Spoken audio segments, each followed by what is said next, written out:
The Communist Party of India, Marxist, has given a call for the first fortnight in August, culminating with our 75th anniversary of our independence, to observe the role of the communists in the freedom struggle. More importantly, the challenges to independent India and its constitutional order that are being mounted today. The Communist Party, since its formation in October 1920, has been at the forefront in the freedom struggle, and in the AICC session in 1921 at Ahmedabad, the Communist Party of India was the first political party to move a resolution seeking the complete independence from British rule. The Congress then was talking in terms, and Gandhiji particularly, of dominion status. But the CPI had asked for complete independence, and this was moved by Maulana Hasrat Mohani and Swami Kumarananda on behalf of the Communist Party of India.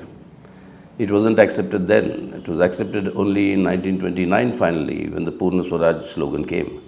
Since then onwards, the communists have been in the forefront, demanding the agenda of the national movement, freedom struggle, to shift in favor of the people.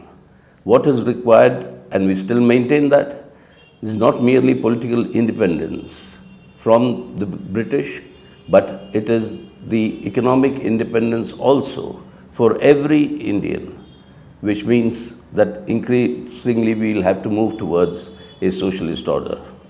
This struggle continued all through. The huge sacrifices that were made by the communists. Today, if you go to the Andamans, Kalapani, to the cellular jail, more than 80% of the inmates there, you'll find them eventually being associated with the communist movement in our country. Such has been the glorious role of the communists during the freedom movement. And they've contributed through the big land struggles before independence to bring the question of land reforms onto the central agenda. The communists mobilized the oppressed sections of rural India, while the ruling classes were seeking to mobilize the oppressing sections to be their allies in an independent India. The trade union movements, the movements of various sections galvanized the Indian freedom struggle, and that is why all the 9 Navaratnas who formed the CPIM and were members of the first Politburo were all arrested by the British and spent time in jail in our struggle for independence.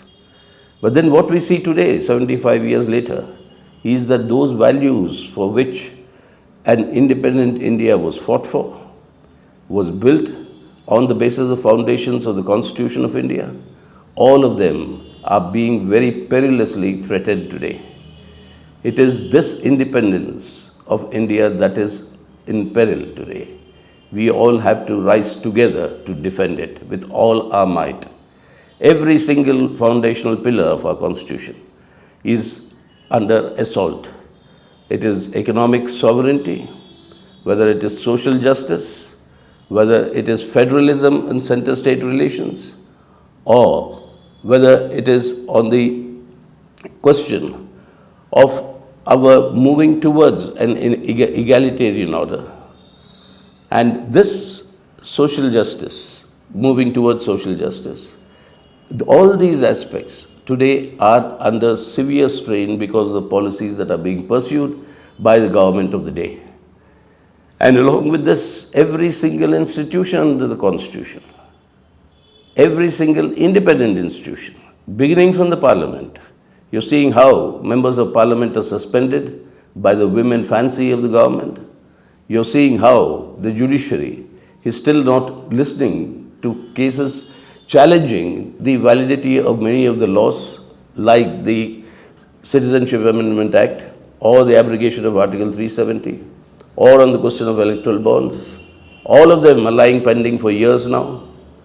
And you've seen the manner in which the Election Commission is increasingly working in favor of the ruling dispensation.